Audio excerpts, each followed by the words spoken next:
Hi everyone, this is Diana Palm, the Love Witch.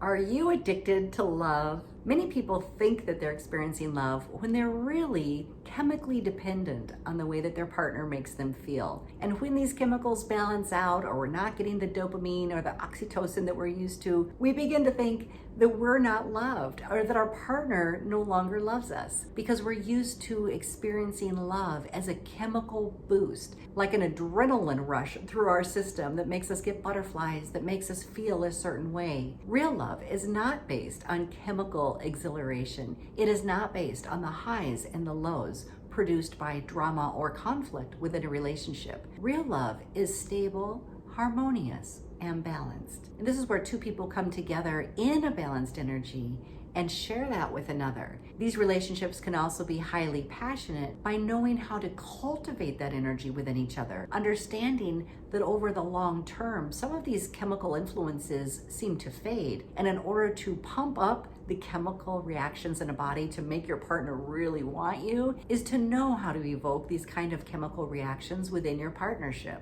When people don't know how to cultivate this energy in a healthy way, they resort to a lot of drama and conflict within the relationship, so that the emotional ups and downs actually create highs and lows that actually force the body's energy to react in a certain way, creating more of a trauma bond and a codependency rather than authentic love and connection. When you're trauma bonding with somebody, you will actually get chemical burnout. And this is where you're so exasperated by going through the highs and lows with your partner, your mental capacity is shot and you no longer have the emotional bandwidth to handle what's going on or process what's happening in the relationship. This is where you need to take a step back and really look at yourself and how you are coming into relationship to connect. Are you coming in a stable, giving manner? Do you have open conversation and the ability to find solution and to solve problems together? Because being in that energy actually grows love in a very stable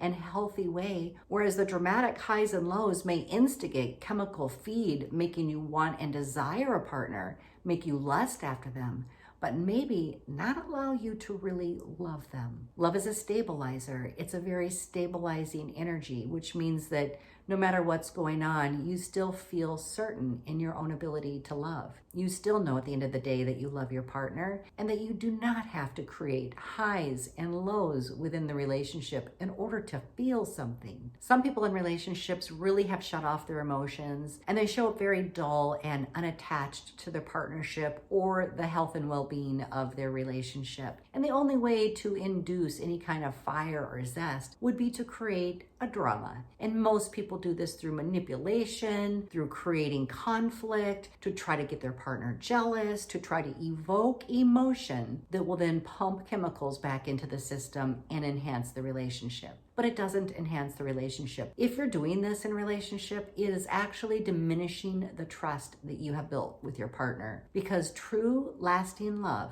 is built on transparency and honesty. And in this energy, it may be more of a slow burn where you may not get those highs and lows like you're used to. That's the addicted part. When you're building a relationship slow and steady, the energy for passion continues to build over time because more and more trust is being exuded in relationship. You know it's safe for you to speak your truth. You know you can resolve problems with your partner. You know that you have both been there for each other in love and support, and that both people feel seen and heard for who they really are. In this type of relationship, you can't put a leash on that kind of passion, because when that kind of love exists, it actually invokes more than just the chemical addiction. It invokes the true embodiment of love energy within the relationship. What happens chemically when you fall in love? We're going to take a look at some of the chemicals that are released in your body when you think you're falling in love. First, we're going to take a look at dopamine. How does dopamine affect your relationships? Dopamine can make you feel super giddy or very, very energetic, and it can create the butterflies in your stomach. These chemicals can make you physically desire being with somebody, which is based on lust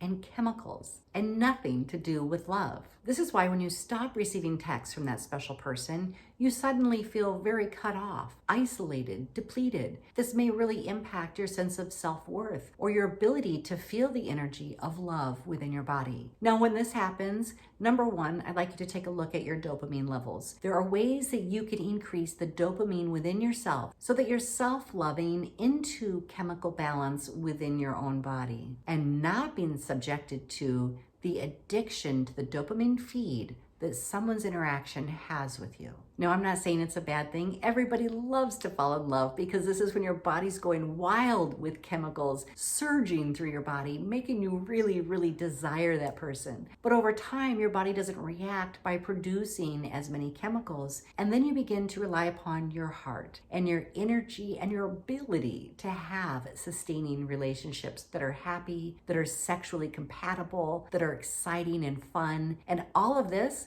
takes work. That means you have to put effort into the relationship to create the culture for coming together in this kind of blissful harmony, this continued energy of deep fulfillment, attraction, and desire. The second chemical that I want to talk to you about is oxytocin, known as the love hormone or the cuddle hormone. And that's because when you're actually being close, embracing, or making love, your body begins to produce oxytocin, which is the feel-good hormone. This is what makes you feel close, bonded, and in love with your partner. Now, there are ways for you to increase your own oxytocin so that you get that kind of chemical release and feeling very naturally in your daily life. Some of the most common and simple ways to increase your oxytocin would be snuggling with your pet, singing songs, cooking a beautiful dinner, and really just enjoying the experience, having a meaningful conversation with a close loved one, spending time with good friends, getting a massage,